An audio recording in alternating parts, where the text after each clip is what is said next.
It's nice to see you, General. You and other attorneys general are begging to differ with Democrats who believe they're above the law. Let's deal with the commander-in-chief's ability, I'm talking about President Trump, to assume control of the National Guard from any state.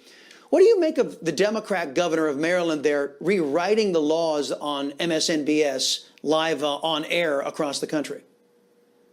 So it does sometimes feel like we are in the upside down world, Chris, because Democrats like to talk about things that they think are illegal when we do them, but are more than happy to actually break the law in front of everyone's face. And the real problem is that they, number one, probably don't know what the law actually is, and number two, believe that they have the power to not obey laws that they don't like.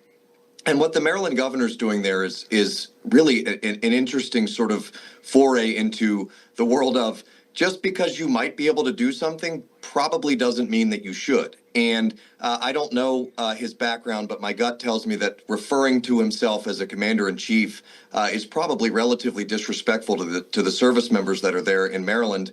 And perhaps he should be listening to some folks who maybe understand the situation a little better than he does. Meantime, a whistleblower telling the FBI that Senator Adam Schiff authorized the leak of classified information when he's a congressman to further the Russia collusion hoax conspiracy.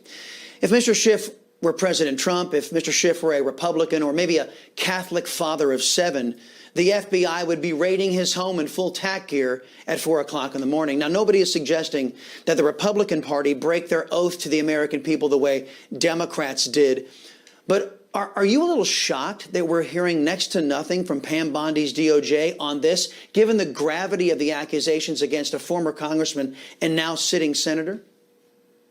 The Attorney General is very, very thoughtful in what she does. So the answer to your question is I will be shocked if I don't ever hear anything.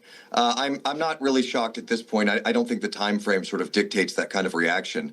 But what we do know, and we used the word conspiracy earlier in the broadcast, and unfortunately that word usually indicates a level of intelligence that's above the people that were conspiring against President Trump. But what we know is that these Democrats, especially people like Adam Schiff, are absolutely willing to break the law in order to fulfill their incredible hatred for the president. And, you know, that is just about as un-American of a thing as you can possibly imagine. It is American to talk out and speak up, but it is not American to break the law and to use your positions of authority in order to drag those who you disagree with politically. Sure. Mr. Attorney General, I'm just looking at the scope of those who were named. Swalwell's name is being floated out there, as is Adam Schiff. You're looking at Obama, Hillary Clinton, Comey, Brennan, Clapper, and you're looking at people across swaths of our government. It is looking more and more like a coordinated conspiracy. And as we're learning, more and more documents are being declassified, including the breaking news right off the top that you heard from James Rosen. Meanwhile, by my reading, the questionable pardon of Adam Schiff received from President Otto Penn seems to only apply to his activities on the sham January 6th committee. The pardon doesn't appear to cover this case, the Russia collusion hoax. Would you agree on that evaluation? Yeah, I would. And it's interesting that a computer-operated pen wouldn't have the ability to write a pardon in the way that it was supposed to be written. And, you know, I think Senator Schiff has a lot of things he needs to be worried about. And I think the other thing you mentioned there that's interesting, that entire litany of people were also the people running the country for the entire 4 years while the Otto pen was signing everything. And so you could make an argument that that pardon really came from Biden or from Clinton and Obama and Schiff himself. Wow. Yeah. And furtherance of the conspiracy. Interesting legal take on that. The White House is sounding the alarm over left-wing dark money, mega donors funding protests against President Trump's D.C. crime crackdown on the Democrat-inspired crime. These dark money groups have been on the radar of many states' attorneys general for some time now. What is being done in your state to scrutinize organizations like Act Blue, Open Society Foundation, the Tides Foundation, and the Arabella Advisors Network? Are you guys working on anything to give them a once-over? Yeah, so I can't really talk to you too much about what we've got going on. I don't want to spill the tea, but what I will tell you is one thing that a lot of people aren't looking at is the Chinese Communist Party, for the last 15 or so years, has been funding junkets for left-leaning federal judges to instruct them to destroy our nation's energy industry. And the reason they're doing that is because China knows that if we are enabled to make electricity with coal and natural gas, that they will be able to build their economy in a way that we are unable to.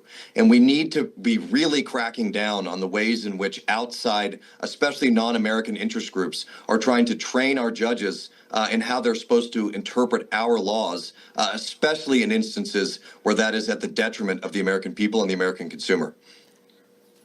Unrestricted warfare, that's what it is, sir. Before I let you go, I did want to have you give me your 2 cents on a case you've been working on about the Second Amendment to the United States Constitution. You know, I feel that that if you're old enough to go and fight and die for your country, you should be old enough to have a firearm. But 1968, a law passes saying that an 18 to 20-year-old can't get their hands on a pistol. What are you doing to correct this, sir?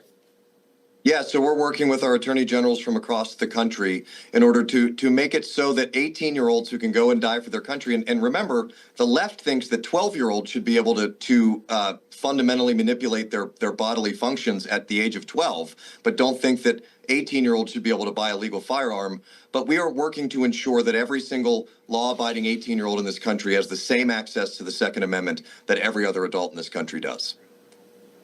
A constitutionally protected right, I might add. Thank That's you, correct. Attorney General Yes, sir. J.B. McCuskey, sir. Appreciate the time as always. Straight ahead.